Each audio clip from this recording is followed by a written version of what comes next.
Assalamu alaikum wa rahmatullahi wa barakatuhu. Allah says in Surah Al-Baqarah, verse 208, O believers, O people of faith, enter into Islam completely and wholeheartedly. Udkhulu fi silmi kafa.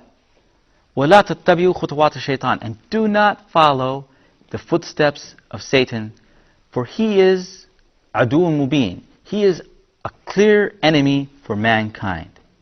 This is a very important verse for all of us to understand. And if we look at it, we will see that this verse is not addressed to non-Muslims. This verse starts with, Ya ayyuhalladhina amanu.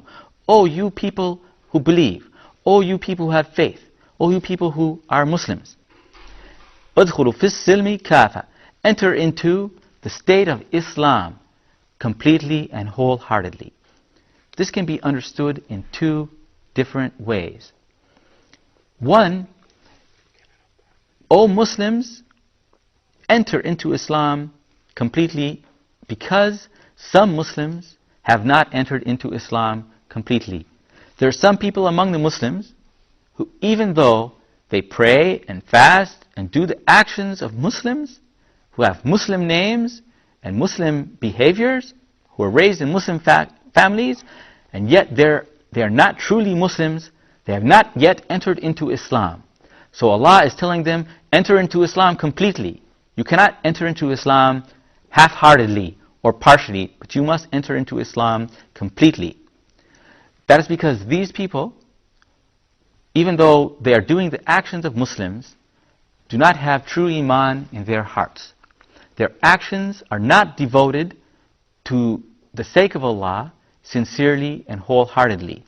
Perhaps they are doing actions for the sake of appearance, so that people will see them and believe that they are good people or good Muslims, when in fact in their hearts they are not.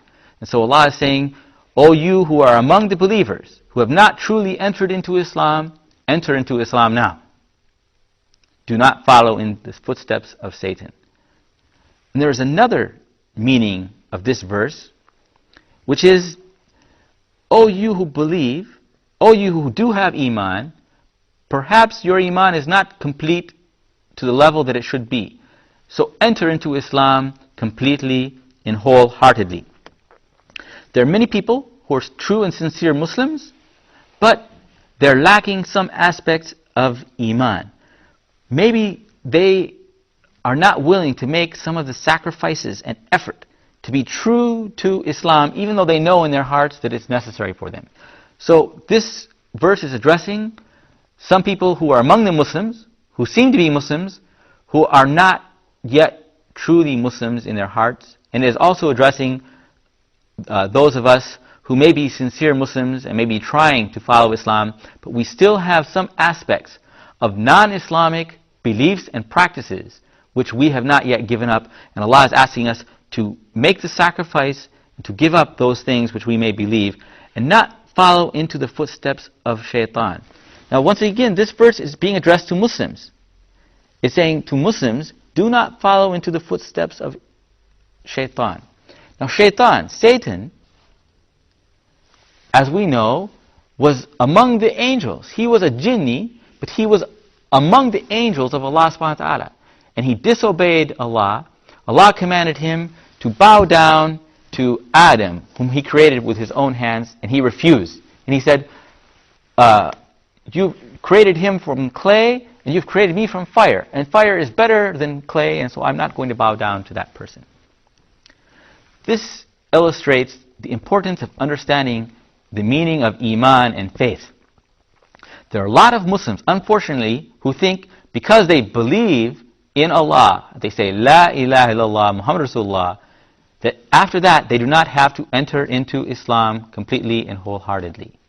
But they can give up some of the practice of Islam and neglect them and not practice them.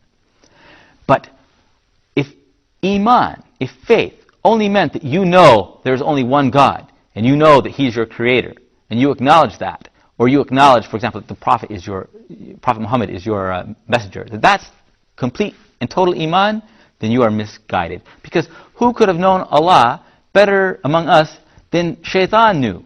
Shaitan, who spoke directly to Allah subhanahu wa ta'ala, and to whom Allah spoke directly to him. He knew fully Allah's attributes and perfections. He knew the greatness of Allah and saw it in ways that none of us can even imagine. And yet, despite that, he arrogantly chose for himself that he would decide which of Allah's commandments he would follow and which ones he would not follow. And so Allah gave him a certain commandment, and he doubted the wisdom, astaghfirullah, of that commandment, and said, oh, I'm better than to obey that commandment of Allah subhanahu wa ta'ala. So Shaitan refused to do one commandment of Allah, to bow down. And because of that, he was rejected by Allah subhanahu wa ta'ala forever and ever. And Shaitan is striving to lead us all astray, to prove to Allah subhanahu wa ta'ala our inability to be true Muslims. So it is necessary for all of us as Muslims to not follow into his footsteps, to not let our own mind and our own reason be the judge, but to let Allah's revelation in the Quran and in the Sunnah of the Prophet Muhammad ﷺ judge our actions, and to follow those actions to the best of our abilities. وَجَزَاكُمُ اللَّهُ خَيْرًا وَالسَّلَامُ عَلَيْكُمْ وَرَحْمَةُ اللَّهِ وَبَرَكَاتُهُ.